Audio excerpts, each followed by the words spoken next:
Hi, I'm Kara, life coach, wife, and mom to 4 incredible and unique children. It wasn't all that long ago that my son received a diagnosis that had my world come crashing down. I lacked the ability to see past the circumstances, which felt impossible, and the dreams I once had for my life and family felt destroyed. Fast forward past many years of surviving and not at all thriving, and you'll see a mom who trusts that she can handle anything that comes her way and has access to the power and confidence that once felt so lacking. I created the Special Needs Mom podcast to create connection and community with moms who find themselves feeling trapped and with no one who really understands.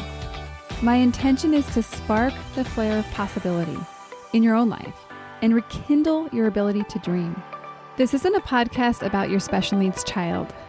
This is a podcast about you. If you are a mom who feels anxious, alone, or stuck, then you are in the right place. Welcome. Hello and welcome to the Special Needs Mom podcast. We're back today with a part 2 episode that follows last week's conversation. You're going to hear my co-host Brittney Crabtree from Moms Talk Autism here with me in this episode. And specifically, we're talking about when our children have behaviors that include physical, verbal, any type of aggression towards themselves, things, or others. I do recommend listening to the first episode, we broke it up into 2 logistical parts. So I do recommend going back to listen to that first and then revisiting this one. But if you like to break the rules, if you're like, don't tell me what to do, I'm here for you too. Welcome. Listen on. Okay. So this being the part 2 of the episode, we're essentially answering the question, what now? So it's normal for us after we normalize that our children have these behaviors, that they can behave in these ways.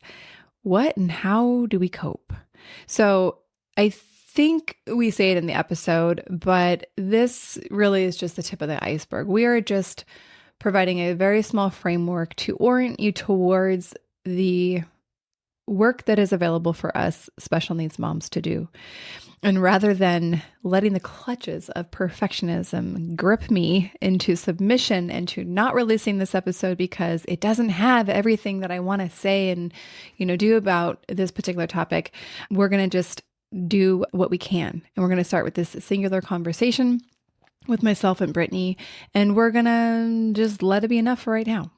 So with that, let's get into the episode. Hello and welcome to the Special Needs Mom podcast and Moms Talk Autism. Woo!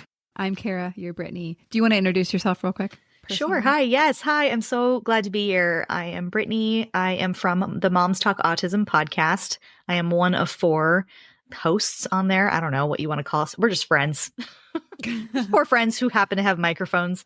We record episodes on there as well, very similar to what Kara is doing here at this wonderful podcast and talking about all things neurodivergent. We're all neurodivergent caregivers for our kids. We have ages and genders and, spectrums and diagnoses there. And we have professionals on sometimes, but a lot of times it's just us moms and caregivers and dads sometimes too. And we just talk about all the good, the bad, and the ugly that comes with special need parenting. So I think you guys nailed it on your name, Moms Talk Autism. I mean, short and sweet. Correct. It's simple, it's a good one. Thank you. And likewise, my podcast is the Special Needs Mom podcast. Not because I'm the only special needs mom, but it's because that's what we talk about being the experience of being a special needs mom. It's not diagnosis specific, so we have a whole cornucopia of diagnoses that my listeners experience in terms of what they are a caregiver to and for. And so my podcast is about supporting the mom behind the caregiving. And we have a coaching lens. That is my profession. That's the lens which I bring to conversations. And of course, my lived experience. I am a mother of 4. My children range from age 18 to 8. And my 16-year-old is my special needs child. He's a child that has inspired me to learn more than I ever thought I was capable of. And he's a multiple brain, right? Yeah. Right? They tend to do that. They do that. I think, jokes aside, I do think it is one of the gifts of being a special needs mom or autism mom. It has required me to really figure out who I am. And that is a gift. Would I trade it? I would. We can unpack that later. Yeah. Yeah. Well, no, I think I would figure out another way. But yeah, because in I know our what you mean. situation, my son was not born with his disabilities. My son has endured many surgeries, treatment. I think I can't remember if I mentioned it. He's a multiple brain tumor survivor. And so that is where we land in terms of if we could give him, not him, if we could give the diagnoses back, we would. Of course. And so I think that's a good little warm up of who we are. Yeah. Did we forget anything? Well, I'm a mom of 4 as well. I have 2 who have been diagnosed with autism, but on opposite ends of that spectrum. And we'll talk about some more specifics about what that is, maybe for each of them as we go into our discussion here. But I have a neurotypical, and then my oldest, the ranges are 21, 18, 17, and 11 for my kids. My oldest has ADHD. So we have a variety of diagnoses and a variety of ages and abilities, challenges, et cetera here. And my children were born with their disabilities. So there's a little bit of a difference there as well. And I don't necessarily, it's a tricky, I never want to speak for my children. I don't speak for as an autistic person myself or as a neurodivergent person myself. I am not, but I can speak to the caregiving of. And that's what we focus on my podcast. And that's what you're doing here too. And I want to make that very, very clear that if you want to hear what an actually autistic person feels, go speak to one. I can give my perspective on it, but I can really only speak to the caregiving side of it on the personal level myself. So if it ever comes across that way, I just want to make sure, I'm trying to speak as the mom, not as the autistic person. Very important, the distinction. And I think that is the space that actually we're creating for us here is for the caregiver, right? So my son is an individual and he actually is also diagnosed with autism. Yes. I think we have what I call acquired autism. Not that it matters because his brain isn't what is the word I'm looking for, is different as a result of his experience. And so we live with a lot of the similar experiences. Yeah. But just to reiterate what the point you made, which I think is so important, is we're not speaking for one, we're also not speaking for all moms. This is correct. As 2 moms, we're having this experience with caregiving. These are the things that we're going to talk about today are things that have worked for us. We are not studied experts in all aspects of this topic. We are just 2 moms and we have our opinions and we have our experience. But I think we wanted to make sure that we are very explicit as it relates to the perspective that we are bringing to this conversation. Anything to add to that, Brittney? No, I think that really covers it. This is maybe helpful information, and whether we hope it applies to you and that it's helpful for you. But if it isn't, it's maybe still good to know. And then you need to maybe keep looking to find what is applicable to you. So well said. Just keep that in mind. I think between you and I, we have a very different experience. Your oldest son, who is non-speaking, my son is very speaking. And so it's a different, there's a lot of different nuances to it. But I think the things that we're going to talk about today will actually still be really helpful for all of it. And so do we want to do a short recap of episode 1? I guess, we haven't even talked about what we're really talking about in this episode. So, and of course it was very fitting. We intended on recording this the same day we recorded part 1, but a few minutes into the conversation, I get one of those calls from school. So do you feel like your body clench up when that happens? Do you feel particular one? I did, because it was a call from the nurse. Mm-hmm. And the particular things that she was saying can mean very serious things very quickly for us. Yes. We have a lot of medical components in our profile. And I don't remember exactly what she said and how she said it, but it was actually kind of funny. You got to witness. You probably I got to hear half at least. Yeah. Yeah, half of it. Oh, we actually probably have it on recording. I should go play and look through it. No, I don't need to relive it. But no, it was scary. Yeah. I think it's it's one of those things where I'm pretty good at keeping I'm a person that does it very well in emergencies. I've been tested a lot lately in that, and I perform. I can stay very focused and very level-headed. But that doesn't mean that there's that low level of like deep fear of like, what if this, what if that?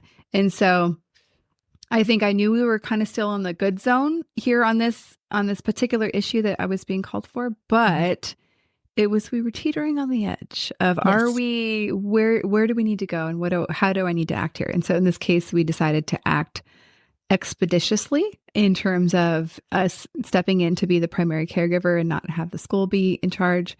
And thankfully, it was a false alarm and we were all good. False alarms all day. I will take it. And yet that is, I think I was like, well, it's very fitting that we had to reroute, because that is a lot, like, essentially even what we're talking about today. Like, it's a lot about tending to what is in the moment, dealing with it, and then looking around and picking up the pieces from there. So what else do we want to do in terms of a recap from episode 1? So basically, episode 1, we talked about the experience of being a caregiver who has a child or an adult who they are caregiving for, who has violent episodes or who has violence as part of their profile. That can be language, that could be personal self-harm, that could be other harm. I don't know what we call that. Harm towards yourself or harm to others. Yeah. Thank you. Yeah. And then everything there in between. And so we talked about that and just kind of giving a picture of both our experiences, and I think also just normalizing and validating that if you're having this experience, you're not alone, and kind of giving you some, I don't know, something to grasp on a little bit. What else did I miss there? Yeah, I think that really covered it. It is about understanding that it is very isolating in the moment. It can be extremely isolating because usually you can't get immediate help. Maybe sometimes you can, and maybe you do need to call, whether that's, a spouse or a neighbor or even, 911. You might have to do that and receive that actual physical help in that traumatic experience or episode. But at the same time, there's a lot of repercussions for that come after. And we'll talk about that some more, of course. But there's a lot of layers involved. And then how many times you experience that happening can influence maybe future episodes, or even how you look back at in the past and your own physical reactions to things. There's a lot of ripple effects from one incident or many incidences. And I think we both have had many incidences that we can speak about. So, yeah. Yeah. And I think as you're describing this, I think I want to emphasize that we're talking about this because this is a place that I think we both firmly believe that we as caregivers need care in. Yes. And so we've broken the conversation down into kind of the framework of what we're calling pregame, game time, and post-game recovery. And we're going to each speak to different parts of those phases, we'll call them. But the phases, I think, are helpful to give us as caregivers the action plan of what do we need to do and what do we need to focus on, given that this is our life or part of our life, and kind of give us that, I mean, let's go with the game analogy, give us the playbook. And so that's kind of how we've broken it down. So you ready to get into pregame? Yeah, let's get into pregame. Real quick, I wanted to say as well that whether you're dealing with a violent episode with a child or it's grief or some other trauma, that your reactions to those things can be very, what am I trying to say here? It is based a lot on your own personal experiences too, like maybe your own childhood or other experiences you've had before these things started happening to you with your own kid. So you have to take that into consideration as you're moving forward. I'll speak on some more on it, but anyway, just wanted to, that you need to take that into consideration when you're looking at the whole picture and how that may be affecting what's happening to you currently. Yeah. And that's where I think we just can't emphasize enough the onion layers here. And I feel like, oh my gosh, like, again, we joked the last time we talked about this, we're like, maybe this is actually a whole nother actual podcast because there are so many things to talk about. So just please know, we're scratching the surface here. And I think our hope is that this episode will inspire you to think a little bit more intentionally about what you need individually and what you need as a family. Yeah. So. And the whole idea of maybe like breaking it down into these three, the pre-game, game time, and post, is also, it's a matter of, just like with any trauma, right? It's very reactionary and there's a lot of emotions and reactions to it in your body. If you can break those things down and name those things, give it a name, then you are able to process it, maybe not faster, but maybe more effectively. And you're able to respond in a way that you would prefer instead of just reacting to things. So that's the reason why we're breaking it down. Like, who cares? Like, who cares what stage I'm in? Well, there's a real reason for it. And I'm sure you go through a lot with that with your coaching, and professionals do that as well. So yeah. Yeah, it's well said. Okay, so let's define pregame. What do we mean by pregame? Essentially, it's the time between the incident happening, or what we could call the event. And so it's kind of the time between, and it's a vague time, right? So there's not like a black and whiteness to this. It's going to be a little bit of you might not even realize you're in game pregame. But basically, it's the time that you can be intentional about preparing and expecting that the event will come. And so I think one of the key elements of pregame is accepting that you're going to be playing this game, accepting that this is going to happen, that maybe nothing you can do at this point can stop it. And so then you can see how that kind of invites other questions. Okay, given that's going to happen, what do I need to do about it? Who do I need to be about it? And so one of the basics here, we're going to just go basics, is like this immediate safety planning. And Brittney, I'll have you kind of speak to this in terms of how you think about that, given, your space and the beings in your living space, and the kind of how you approach that. Okay, yeah. So when you have your first violent incident with your child, whether that's towards themselves or your, physical space, it might not be towards a person, but they could be damaging your property or even towards you. That first time, you're probably not prepped. You probably didn't have any pregame. The thing just happened. And now, okay, we've worked through that and we've come back down in whatever capacity that is, and you're not in the trauma currently. Okay, I'm going to look around. Okay, what do I do? This might happen again. And in our cases, it's happened multiple times.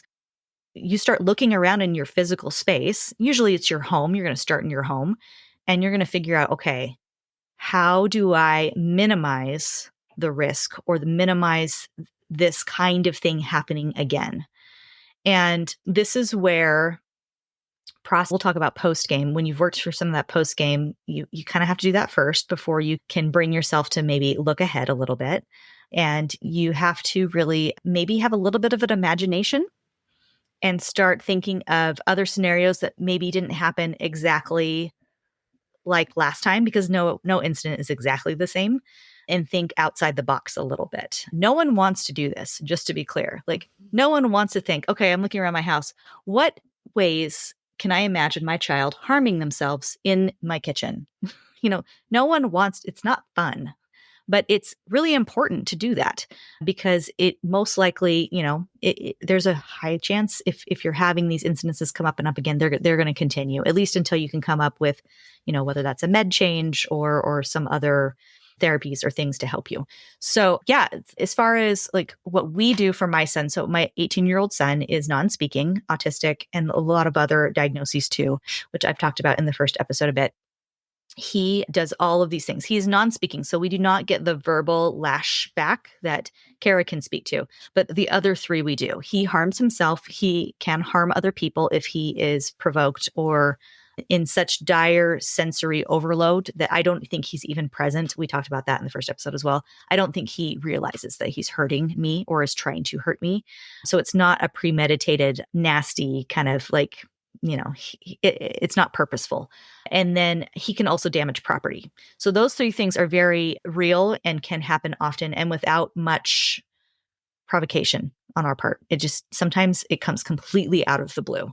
So I have become very good about reading his body language and been a study. I have a doctorate in Austin. Mm-hmm. I really do. I am the supreme expert and authority on him, even more so than my husband, because I am the one who stays home with him. And that may be reversed for you and your spouse or your partner. But in my case, I am the primary caregiver at home. When he gets home from school and things, it's me. So I am very in tune with his body language, with his proclivities, with reading him in a variety of different ways that aren't verbal. And so I look to that first as a way to kind of pregame. Like he gets home from school and I'm assessing the situation immediately. What are we doing? Do we think we're hungry? How is the set of his shoulders? How is he responding to me being in his space and vice versa? So I do a lot of pregame that way. And then if I get a note from the teacher, or if I know that we had a rough morning before school, for instance, I will look around my space. Austin tends to spend most of his space. We kind of have a great room situation where it's kitchen and like a TV room together. And then Austin's room is just down the hallway. He's on the first floor of our house. I assess that immediate space first. Before he arrives home from school, I will get his bed ready. If we need to change the sheets or set anything up, clean up the space a little bit. We have a tendency to strip a lot of clothing and to not be clothed fully in the house. And that is a safe space for him to do that. And I allow him to do that because that's what he wants and he feels most comfortable doing. So there's laundry, there's things to kind of set up. He likes to spend some time in his bed when he gets home. He probably just needs to come down from school. It's a lot. So we get the bed ready. I get his iPad set up. Sometimes I will have the kitchen prepped with a snack for him because sometimes he's super hungry right when he gets home. Austin spends a lot of time in our hot tub outside. I will get that warmed up for him. So there's pregame that way. And that's not necessarily because I am worried about him damaging any of those things, but I'm trying to get him to a place of calm and so I'm trying to prevent, I guess, those incidences from happening, right? In that sense. Now, as far as like setting up my home and my space, I don't make sure I try to keep the clutter very minimum if he tends to throw a lot of stuff. So I don't have a bunch of stuff out on the counter right when he gets home, because that's when we might throw a plate or a toy across the room. And, we've had to replace windows in our house like that. Certainly wall damage and toys and shoes and all sorts of things. So try to not give him as many opportunities to maybe express himself in that way. So that's some of the things. I don't know. I feel like I'm speaking a lot, so let me know. It's wonderful. And now I just have to say, like, I hear how you show up and the way that you create this space for him. And I just feel like it's a beautiful expression of your love for him in terms of getting the iPad ready, getting his space ready. And yes, you don't want him to have a meltdown. However, I think it's just really beautiful to hear it. So, well, thank you. Yes. And it is something that is developed over time. You're not going to just wake up one day and have all of this like down pat. Like just with any routine you have, like you build it and you kind of tweak it and you figure it out. And a year from now, I might be prepping things different. So it's always evolving and changing. And it took me a long time to kind of come to our routine now. We have things that are permanently set too. Like we have many locks on all of our doors. Our pantry is locked. My laundry room is locked. We have all of our entries out into the front of the house onto the street have keypads instead of a traditional just like bolt that you turn. There's things like that in my home that are necessary for his safety as well as the safety of others around. And so that is also pre-game. That's a lot. It's like more prep. It's like you have to have a professional maybe install a lock or something for you. It's not something I'm just like cleaning up the space. But those kinds of things are just as important. Some people have to like hide their knives or their sharp objects. Some people I've had kids who I've heard of children. We don't have animals or pets ourselves, but like where pets need to be removed from certain places in the home because they can be hurt in some way. So, just things like that to think about. Yeah. And so I'll add a little bit, just kind of giving another variation of what it Yes, looks please. like. We too do a lot of the locks. We have food seeking as part of our profile. So all of our food is all locked away. I also have a lock on my office. And I think that's not necessarily for the violent behaviors, but it is for other behaviors that are really frustrating, like having all of my things stolen all the time. And so it gives me a place to have my things that are safe. Yes. Is it foolproof? Absolutely not, because I live with 5 other people who are mostly children. So there's Right. a lot of failure in our system. Let's put it that way. Anyhow, I'm thinking about stories. Operator error. Yeah. Operator error. Yeah, that's a great way of saying it. One, I wanted to say, okay, well, we can do all the things in the world and we can do them like 10 out of 10. We can have no operator error and our darlings can still have the incidents. They Correct. can still become emotionally escalated. So that I wanted to put that in the space. And so that's going to kind of, when we're ready to go over to game time, we'll talk about what that means. But there was another aspect is, so you had mentioned, hey, I don't think Austin even understands what he's doing. But I wanted to also kind of normalize that your child might know what they're doing. And Absolutely. they might actually, so I from my own personal experience and from, other stories that I can pull from that are anonymous, there's one in particular where this particular child is definitely wanting to hurt her caregiver. And does that mean anything bad about this child? Absolutely not. It means that that's this child's way of communicating and trying to get what they want and need. Yes. So, but I wanted to kind of put that nuance because that may be the case for you. And if it is, that's just your flavor. Absolutely. Aggression in any form is still communication. I mean, It's not socially acceptable communication, but it is communicating something, whether the intention is there or not. And there are times where Austin is very intentional about it. That tends to be more of the objects and the property damage as opposed to the hitting, although I can see it in his eyes. And that's, once again, I'm super in tuned with him. I'm the PhD of Austin, right? So I can kind of, sometimes it's really hard to tell, but there's times where I can make that call. I can see it in his body language or the way he's able to make that kind of eye contact where he is super mad about something. And all of a sudden a plate is flying across the room and he is watching me. He's checking to see if I react. And I know that's intentional because you're trying to get a reaction out of me. And then there's also like that responsibility of me. Am I going to react to this or not? I have to make that choice too. So all of us are on these hamster wheels of reacting and trying to like maintain some kind of like equilibrium. So, yeah. Well, and that's, I feel like, is a good spot to say where every person needs to learn how to emotionally regulate themselves. And I think special needs moms need to do it. We need to perform at the highest of high levels, because if you think about trying to stay emotionally regulated when a plate literally is flying through your living room or even maybe at your head, that is like, I mean, we're talking like this is Olympic level in terms of like the games that we're playing. And, that's kind of why we're having this conversation, is because we, as the caregivers, we need to develop the skills to be able to do this. And it doesn't happen overnight and it never looks perfect, just to be abundantly clear. Absolutely. There was one other thing I was going to mention. Okay, just in terms of pregame, I think for us, it looks more like we do have an ability to anticipate a little bit more. Like we know the things that are pretty upsetting to my child. And he is really quite clever at going for the things that he knows are going to be the most upsetting. And so what's just Smart crazy kid. about it, he is very smart. His basketball coach asked him the other day something about, because I don't know, he's playing basketball at this accessible league and it was so great. And I think it's even just the way that he had moved his body in certain ways, like his basketball coach realized, oh, like this kid's really smart. He's thinking about it. Yeah. Yeah. So Levi, he is what would be, intellectually typical. So he is pretty good at figuring out the most effective way of communicating how upset he is. And so for us, that looks like, don't deliver news that we know will be hard for him without clearing the space and making sure there's no tables that can be overturned or furniture that he loves to throw. He gets such a big reaction from that. So, I mean, naturally, right? Like where he doesn't have that part where if I do this, then this will happen. And so it's just incredible the things that one would do when you don't have that part, that's functioning well in your brain.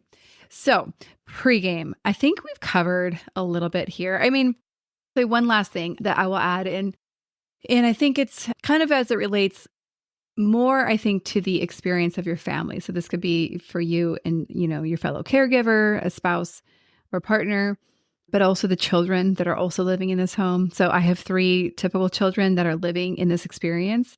And so I think it's the part of the pregame is talking about what each of us needs during this time and how we can keep each other safe.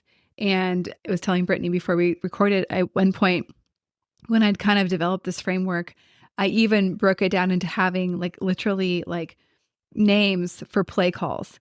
Like, in football, how it's like, hey, the runner guy is going to go up and hook to the right or whatever. Yeah. Is that the running back? I don't know what that is. Sure. The running guy is going to go and do his running thing, and he has a certain pattern he's going to take based on, the call that the coach has made or the quarterback has made. And I almost think it's actually kind of helpful to think about it in that way, to where I can, have a play call that essentially I have an intentional conversation with my children, what I need them to do or what I want them to do when there is an event. And so for my daughter, who is 8, it might be, I just need you to leave the room, or I would like you to leave the room. She actually has gotten to the point where she's doing this naturally. Yes. And I have other thoughts and feelings about that in terms of like, oh my gosh. Yeah. There's layers to that too. Right? Yep. There's layers. There's a lot of layers. But I think these small intentional conversations can go a long way. And so whatever you decide to name the play, whether it's go to high ground or skedaddle or pineapple, it doesn't matter. But you have intentional conversations where you as a family group can talk about how to keep yourself safe, hopefully keep stuff safe, but most importantly, keep our children safe-ish, given that these things will likely happen. Yes. So, ready to move on to game time? Always. Game time. Let's go. It's game time. You're in, Brittney. And here, the key skill, the key takeaway, the key focus of this phase is safety and survival. Yes. 100%. All you Number one. do is focus on getting through it. It's going to look a variety of different ways for a variety of different people. And, because some of our events are very short and some of them are very long, like hours, right? Yeah. There's not one answer here. So perhaps we talk a little bit about kind of what you have learned in terms of de-escalation and communication strategies. How does that sound in terms of starting there? Sure. Yeah. De-escalation for us can be in a variety of ways. And I think I can delineate between 2 core events or situations is public versus at home. Ooh, good one. So those are handled and approached very, very differently, because in public, because I've been able to set my home up and I've had all this pregame at my home, right?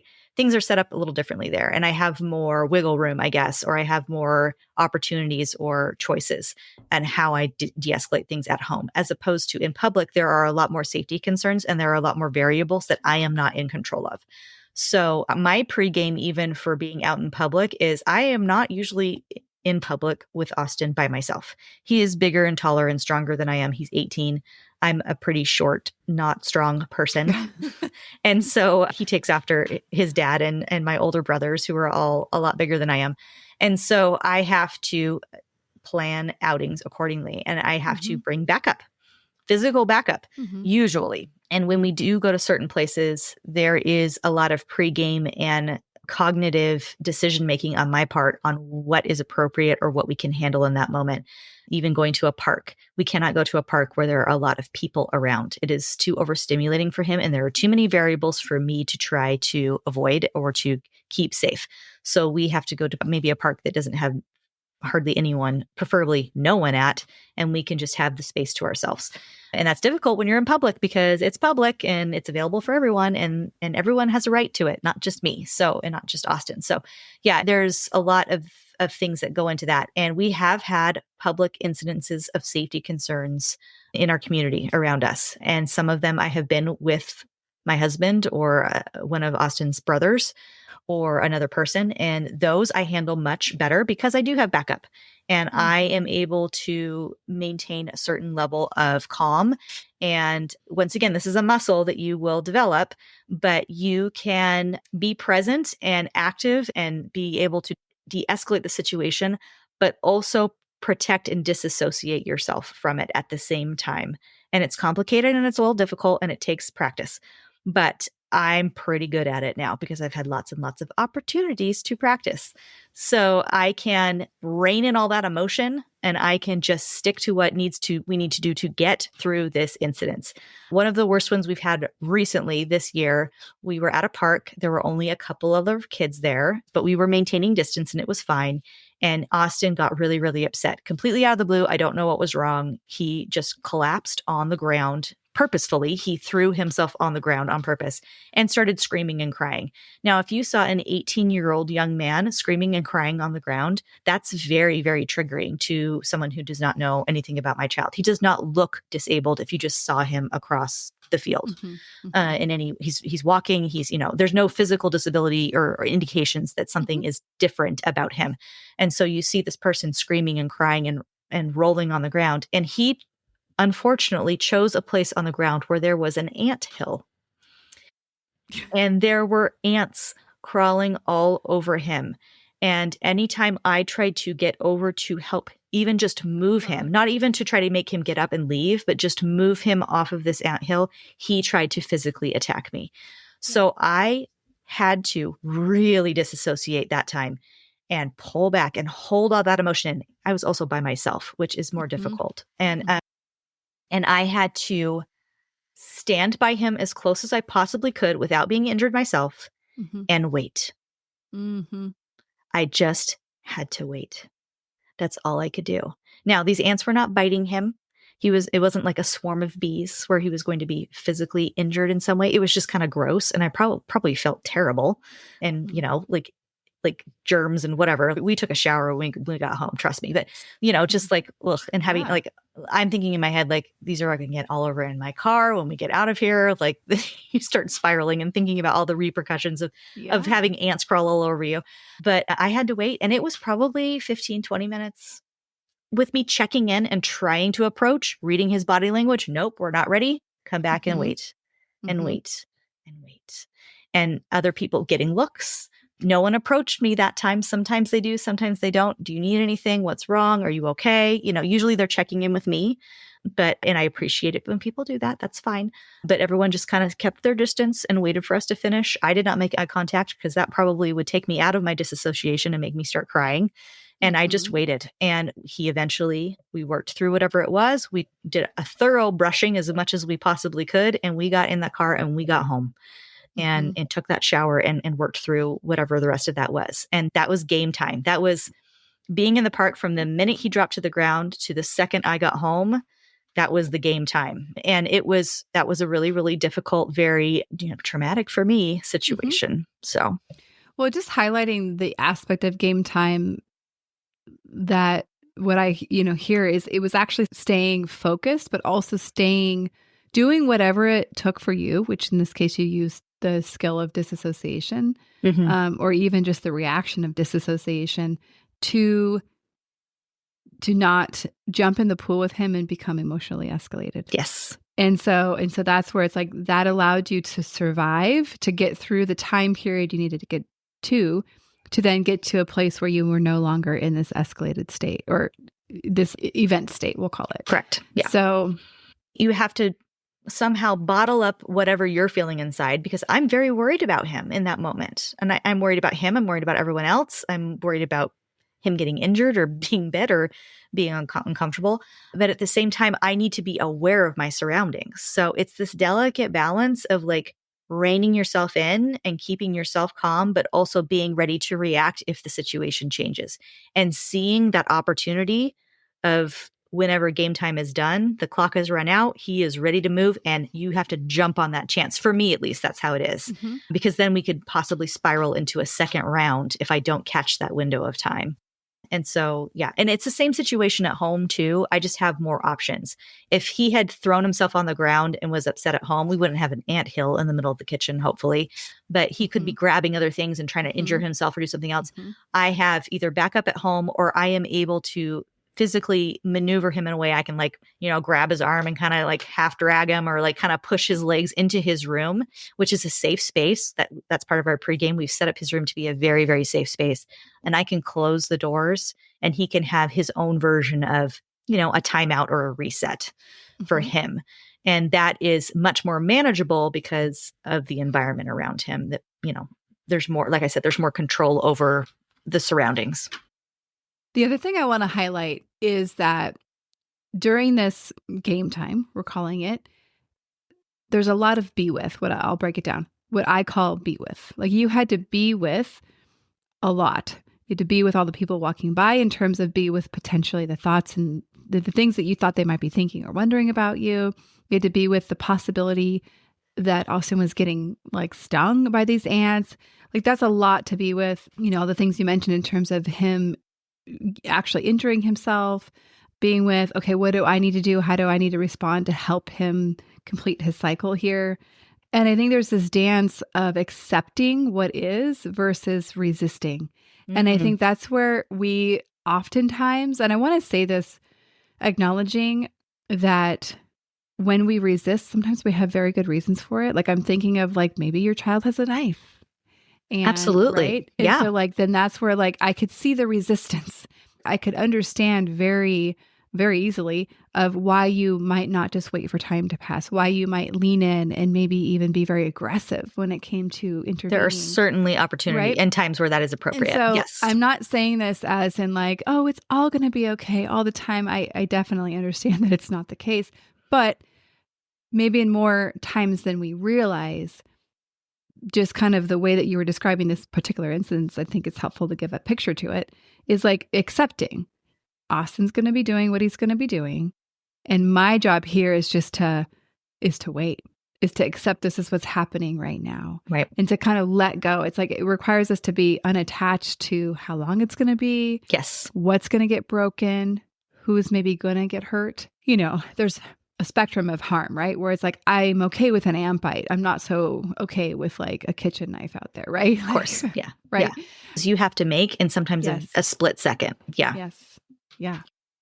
Okay. So that is game time. Anything else in game time that we haven't mentioned? What I experience with Austin right now, my game time tends to be a lot of setting up a situation where there's the least amount of damage to him or people around him or property, and then waiting. That seems to work best right now. There are many, many incidences, like you mentioned, where that is not necessarily the case. And you have to take more of an immediate action, whether that's because you're in public or because your child is more intentional about maybe some of their violence. If Austin is coming at me to try to hit me, I'm not just going to stand there and wait. I am going to remove myself from the situation, or I'm going to try to speak to him in a way that maybe be able to snap him out of it just for just a second long enough where he maybe is realizing what he's doing, or be able to call someone else from the other room or whatever that is. I have options in where I do take more action. And that's just the season that we're at right now. And so those are the examples that are coming up. It just tends to be, I have found if I try to be too involved and get too in his space, it tends to escalate the situation as opposed to me just giving him the space to work through. And then we work on the post game for him and myself, when he's ready, and wait for that opportunity. So, yeah. Now, kind of a random question, but has there been any form of technique or tool or like skill-based stuff that school has brought you or taught you that has been actually really helpful in supporting Austin in these moments? I couldn't tell you a very specific thing. I've certainly viewed him at school, like seen him at school in certain situations and modeled some of my behavior, some of that waiting and setting up my space like the classrooms are done. I can glean, I can observe or ask questions to the teacher and then try to copy some of those things, some of the locks and stuff, some of those practical logistical things I've found to be very helpful. But as far as like an approach. Yeah, like the 1, 2, 3 approach that this person wants to teach you. Yeah. Like, there's just so many things out there, right? And so I'm a little maybe skeptical at this point in my life about. There isn't just one way to do it, or there's not like the professional way or the handbook on that I find that is applicable to many different situations. I have had, this was right during COVID, so it never happened, but I was getting set up to take self-defense is the wrong word, but a class on certain kinds of holds and like. Would that be the one that they train like educators in? I think it's called CTI or CPI. Yes, I believe it is. Yeah, the teachers and special needs teachers, it's a course that you can take on how to appropriately physically have to hold or touch somebody where it is the safest way possible for them and you without damage, keeping yourself safe, but also not hurting the person. And, there's other professionals, maybe, I'm sure first responders and things also can go through that training. And if they aren't, they should be. on how to do those kinds of things. So I was getting ready to set up all that, and then everything got shut down and I never followed through. But that would be possibly something to look into in your area. I have not pursued it again since. We took some different routes, and we've had a de-escalation with some of those more violent behaviors towards myself that I haven't felt the need to seek it out again. But it's always there, and it's always something that I am keeping in the back of my mind. Yeah. And it is CPI. I looked it up while we're talking. And I knew of that one because it is what I had requested that all of my child's people at school be trained in. It's his old school for the reasons that his behaviors in the vein of violence had him no longer be a fit for the other school. Mm-hmm. So the CPI training, that's what it is. Something to research. Something to research. Okay. And I think it is mostly for teachers and professionals. However, you know what? We're professionals. Absolutely. So there's that. Okay. Now let's move to post-game recovery. And it's funny because actually when I talk about this framework, I usually actually talk about post-game recovery first, because we only really are talking about these things when something has happened, right? Like there'd be if there wasn't a game that we had played, like we wouldn't be it wouldn't be a post game. Yeah. Anyhow, just note that we're talking about them as if they go in this particular order, but they do not. And so this is where you as the caregiver are basically, it's like post-game recovery has nothing to do with your child. Yes, maybe there's going to be some trainings that you do and maybe some conversations that you have. But what I have my eye on here is, how do you recover as a caregiver? Right. Given what you just went through. Right. And so you talked about in this game time, most recent event or recent-ish event that you had talked about, you bubbled the emotion. And so I guess the question is, one would say, okay, well then what do you do with this emotion when you're in post-game? Yeah. You can't disassociate and bottle things up without consequences, right? Yeah. And that's okay. I'm willing to make that trade in that moment because that's what I need to do to survive. But then there are always repercussions, and there's a variety of different ways to handle those repercussions. And I have handled some things correctly and not over the years. I'm still learning, and there's a lot of factors involved. So even maybe you might have one good instance where you really are able to recover fairly quickly or in what you would consider a healthy way. That's great, but that doesn't necessarily mean it's going to happen next time. So just kind of keep that in mind.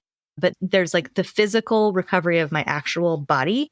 And as I get older, that time, it takes longer for that to happen. Sometimes there's many different ways to do it. I am not against, and I'm a big proponent of just a good old fashioned cry. Let that emotion out, let it go. It's okay to do that.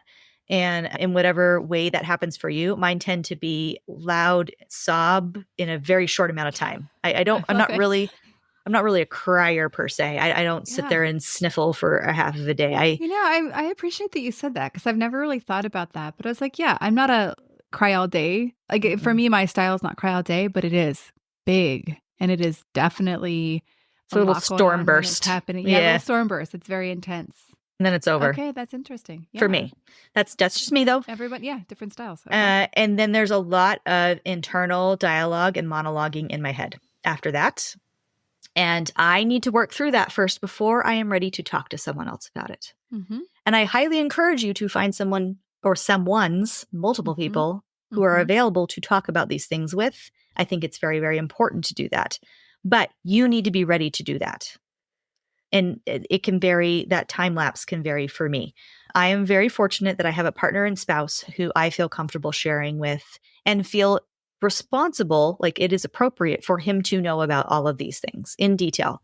Because not only because he's my partner and I rely on him and I trust him and he can offer that support, but because it's important for him to know what's going on in the house when he's not there. And he needs to do the same for me. It's both of us. If I happen to be gone and he experiences one of these, I need the details because it helps me in my next pregame. So yes, always my spouse. I have my parents. I have friends, a couple local people that I feel comfortable. If I needed to say, sometimes I need to remove myself from the space. I can call my friend Natalie and say, I need to go get a treat and I need someone to talk to. And she'll be like, okay, I'm picking you up in 15 minutes. She's one of my people. She can do that. And I highly recommend finding, once again, more than one if you can, person, just in case, people are busy, have their own lives, but to have that in my back pocket and know that she would do that for me, in pretty much any situation, she'll drop everything and come help me. And not to abuse that, of course, either, but it's there. And just even though I might not even use it, but just knowing it's there makes a huge difference. It really does. Yes. I will go take a scalding hot shower sometimes. Is this safe? This feels like very scalding. Scalding. I like almost too hot to touch. Like just for a little bit to just physically get my muscles to unclench. That's a physical thing I can do. And even just removing myself to a different room. We have a 2-story home. He's downstairs. I'm upstairs. Just that physical distance can make a difference sometimes. Is there anything else you want me to cover with physical, or should I move on to? I will. I'll add a couple. And then, yes. You put breath work on here too, but go ahead. Breath work's a big thing. Yeah. So let's see. And I thought, this is so fun because I feel like everyone has developed all their own styles and strategies and things that work. And I think what I want to emphasize here is there's no, we already said it. There's no one size fits all. Some things you're going to love and some things are just not going to resonate. Here's also what I'll say is, I think Brittney's mentioned this word a number of times, and the word is practice. Some of these things you're going to do and you'll be like, didn't really do much, right? But practice, because your body, if you have been doing this for a long time and not been tending to it, your body's not going to know how it even feels to let go of the energy that you have to hold on to survive the moment. So just recognize that just because you don't feel like a magical change and everything's all better, it doesn't mean it's not working. So it's almost like you got to step out and walk in faith and look at doing it for a month or longer to actually then see if what you're doing is working. So it's interesting. You're I have this internal monologue that you kind of have to deal with before you are ready to talk to people. I'm kind of reliving it almost. I have to replaying it through. That's replay. Yeah. But then, so for me, a lot of times, and it's not I do the same thing every time. It's different. No, I don't either. One thing that's been really effective for me is if I've had something that's really upsetting to me happen, I write. And so I literally just write what happened. I write the stories, and sometimes I'll narrate a little bit of this person was thinking that, and sometimes I will, but really it's just writing it. And I think it's my way of reliving it, just like you were saying. Yeah. But in a place that I am safe and I can process the emotion. And so it's almost like it allows my brain to connect with all the parts that were really, really scary so that I can kind of again, emotionally process it. The other thing that can be the kind of is more of a front line supporting my body is this exercise I call shaking and dancing. Now, shaking and dancing I first learned from a book called Transforming Trauma, and the author is James Gordon. So it's a book I recommend. But he talked about this little thing that he teaches people. And this is in all aspects of trauma. And what I love about it is that you don't got to be a trauma professional to teach this to people and to do it and to have it be very effective. And it's literally what it says. It is shaking and dancing. And when I say shaking, this is not just I'm going to shake around. This is shaking your body. This isn't shake it off. No. Oh, you could definitely do it to music, but no. And actually there's a meditation that I do that actually kind of walks you through it all. Okay. But it literally is almost I want you to picture yourself or picture a tribal dance where people are stomping and really just moving their body almost violently. This is the kind of shaking I'm talking about. And what you're doing is you're literally shaking the energy out of your body that we don't realize that you've held in. And you'll feel silly, you will, but you will also feel at the end of the cycle of shaking, you will feel connected to your body. And you guys see where we're going with this, right? So Brittney said, I disassociate on purpose, and she fully empowers that. And I think that's brilliant. And yet the impact of staying in a disassociated state is that you are unconnected to everybody, but also to yourself. Yes. And so the shaking completes the nervous system cycle. Just if you can picture a cute little baby deer that almost got caught by a lion, in a nature scene. What does it do? Those are, I can't watch those, right. But yeah, I know what you mean. What does it do when it gets up? It shakes a little bit. It twitches a little bit. Yeah. That is the cute little deer doing the same exact thing. We're just doing it on purpose versus by, their nature. So shaking and Cool. dancing is something that I is like very that. effective. Yeah, I could see that being very effective. I might have to try that. Yeah, I'll send you this meditation because I love it because so it's like 6 minutes and there's this sweet old man that like narrates it. And I don't know, I just find him to be very sweet and very safe feeling. And he walks you through it. And like I said, I don't use it every time. Right. But when I could tell I have energy and emotion in my body that feels kind of stuck. Yeah. I go to that and it is a beautiful experience. And sometimes big emotion will come out. Sometimes I'll have like a nice big explosive cry. Not always, but sometimes. And it is, again, it's just kind of getting things moving because what we don't want is them to get stuck. Right. Okay.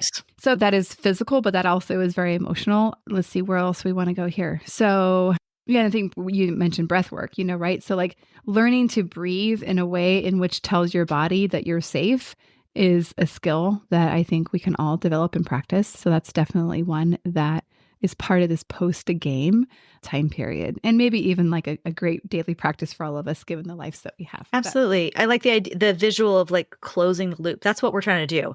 And there's a variety of different ways to do it. And even just this, I've never heard of this shaking thing.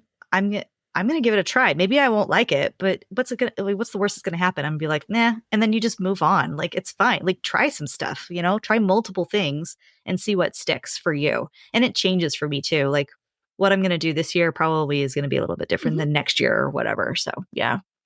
Yeah, definitely. Okay, let's see. So then I think let's move on to like the emotional and spiritual recovery. And we've broken them down, but here's the interesting thing about our bodies is we are mind, body, and spirit. And so like we can't really separate them because if you think about, what we're just talking about, if we're disassociated from our body, we're not going to be able to do the emotional work, right? Like we will be actually disconnected from that. So it's all interconnected, I guess is what I'm trying to say. So what comes to your mind if you think about like your own spiritual and emotional recovery as it relates to like the experience of having violence in your house? Yeah. Yeah. It's a really, really important key. But once again, you have to be in a place where you're ready to work through that. And I think it's, for me, I have to get my body physically back into not perfectly, but to a place where I can process the emotion. And we talked about a variety of different ways to do that. And then once I feel like my body is unclenched enough to then accept that emotional processing, then we can move on to that. And I do that through a lot of talk therapy, whether that's with a professional, with those friends, with my husband, with one of my parents, or even just with myself. I have had Austin really likes to go on car rides if we've had an emotional or traumatic event of some kind. And he's now in a place where we feel safe to be in the car. I will buckle him in. We have a lock on our safety belt too, our seat belt, and we'll go on a car ride. And sometimes I'll turn on some music. Sometimes I won't.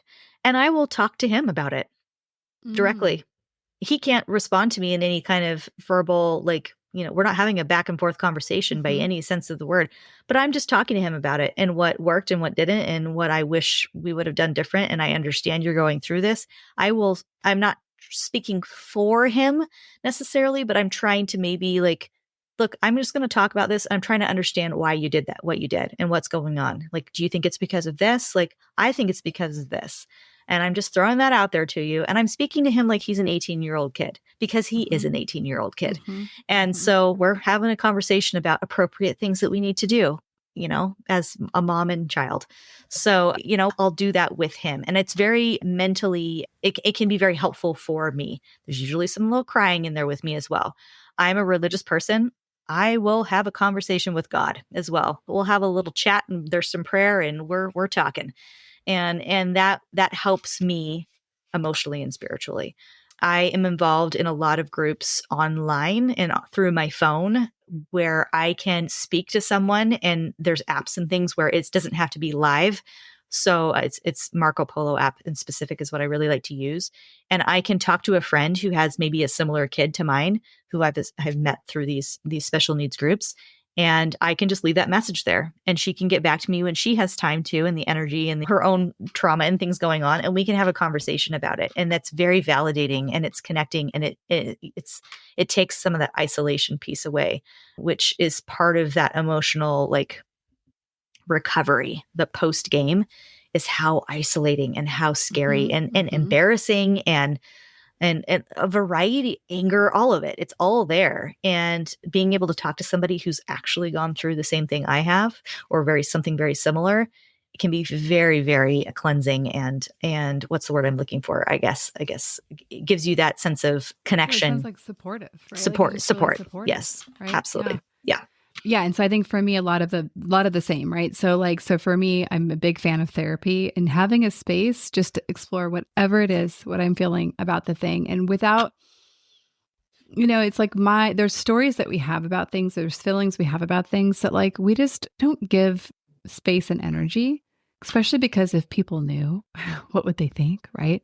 Absolutely. And Sure. so I think having a safe space to come as exactly as you are, I think particularly with how we think and feel about these things that are happening is just, it's so, so valuable.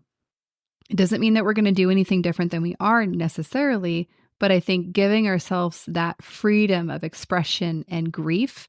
Yeah. So I think this phase, is the phase, or this post game is grieving the fact that this is part of my life. Yes. Grieving. And so you're talking about you talking to Austin about it. And I love that because I feel like also we don't know how he feels. I do know how Levi feels about it.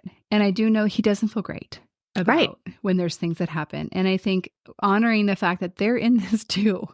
Yeah. That they are experiencing what it's like to be in a body that is out of control, and they don't like it.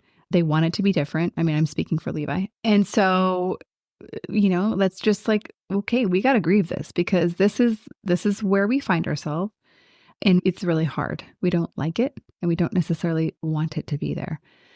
There was something else. Oh, I think also, you're talking about having places and spaces that you can connect and talk about it and essentially be supported. And so likewise, I have different places and, we have both developed, kind of these spaces, both I think as a profession, maybe me more so than you in terms of like serving people and creating spaces like this. But I think, you through the podcast, right? And creating spaces to talk about these things. I'm also thinking of a friend that's local to me that she had this joke where she was like, we had some behavioral events at school and she's like, oh, I got to take you out to a margarita. She's like, I take all my friends out when their child gets suspended from school. So yes, we're making light of it, but let's just put it this way. I think that between she and I, more her than I this year, it's been a hard year for her and her daughter. There's been a lot of margarita nights. Yeah. And almost like a weekly standing in terms of like, and I don't even always drink at them, but kind of creating a space to like laugh about, okay, so how many TVs did she break this week? Yeah. And really kind of like laugh about it, but also absolutely normal, do it. Like just to be like, we're doing this together. Like I know what it's like. I would change it for you if I could. I can't, but but in the meantime, I'm here to hear it. So we can be that for each other. So you can laugh and cry. You could do both. You're allowed to do that. Yeah. Something that, I just to touch on the margarita thing, we call those disabilitinis. So if you're having a rough day, and even if you did not have actual game time, but like maybe you're just the pre-game is just kicking your butt today, you deserve a disabilitini. You go get yourself one of these. It can be like whatever that is. It could be like a cup of tea, but yeah. But I've gotten big on those mocktails. Have you had those? I love mocktails. I don't drink, so mocktails are my jam. So like get yourself a disabilitini. You are like as many as you need. You're allowed to do that. And maybe your kid needs his own version of that, whether that's a Rice Krispie treat or a hamburger at McDonald's or whatever. They get their own version of that too. That's so great. I want to know the gal. It was definitely a gal. It definitely wasn't a guy that came up with that adorable saying. Oh, it was definitely a mom. Yes. Yeah, definitely. Okay. Last thing I think. So I'm looking at our notes here. I'm like, it says boundary and community and it says safe people list. And the last thing I want to say about this is there are a lot of people that I do not tell a lot of parts of our story. It is more about my desire to not be with whatever it is that they may think or feel, or that I may think they may think or feel. Yeah. Recognizing I already have so much on my plate. I don't necessarily want to necessarily engage with them in a conversation because I don't think they're going to understand. They don't have to understand, but I don't have to tell them. So you are not responsible for their reaction to your trauma. We're not. So my choice in some of those, and I know that is true. I also know that I will be tempted. Of course. Saying it and doing it are two completely different things. So for that reason, I also can decide, I don't have to tell everybody. I don't have to tell them in particular.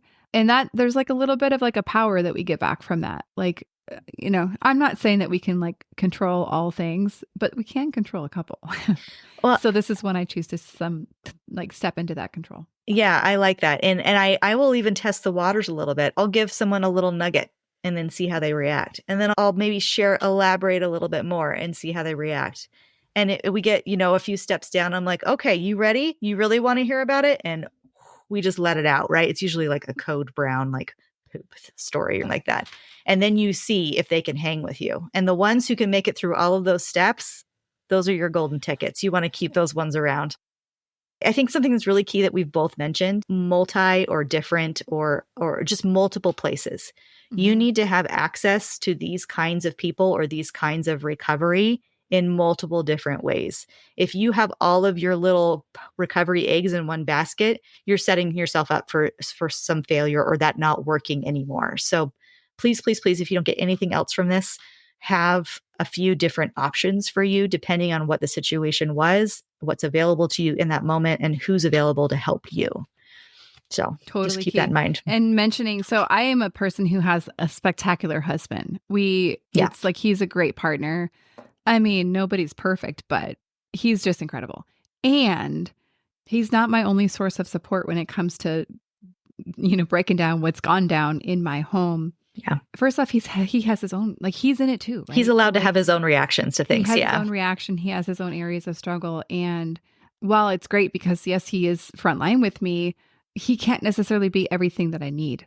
And I recognize that in the same way that different girlfriends can or different professionals can. And, and there's the value of like having the friends and community that do have disabled kids to be like, they understand, right? But then there's the value of having people outside that do and willingly step in to say, I can't even imagine, Kara, but I'm here with you. Yes. So there's space for all of it. So you need all of it. That's the best case scenario is having all of those options available to you. And it takes a lot of time and effort on your part and maybe a little bit of luck, but it is available to you. It can happen with some work and some time. Yeah. Well said. Okay. That feels like a pretty good place to land. I like it. How are you feeling about landing this one in? Wrapping it up. I think pretty good. Again, I feel like we've just scratched the surface, but thanks for joining us here, ladies, in this conversation. Anytime. I love talking with you. Likewise.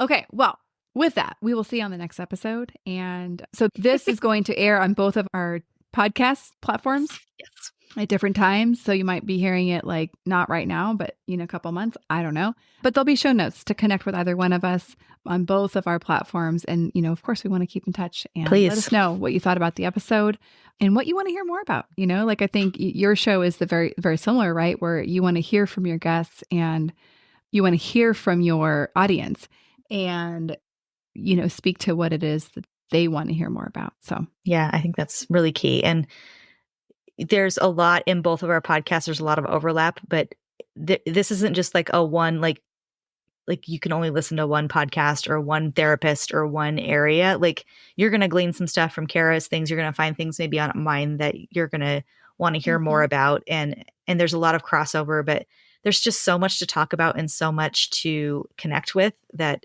you can't oversaturate yourself, I think, with the content at least. Yeah, particularly because I don't talk about anything as it relates to experts and professionals wanting to help our children. And I think you guys do bring those people on. A little bit here and there. Great. Yeah.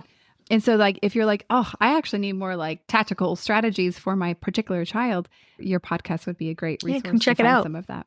Come check it out and tell your friends. Your other 3 co-hosts, which are, I don't know all of them, but incredible ladies. They are. All right. Awesome. Thank you so much. Okay. Well, with that, we will see you on the next episode.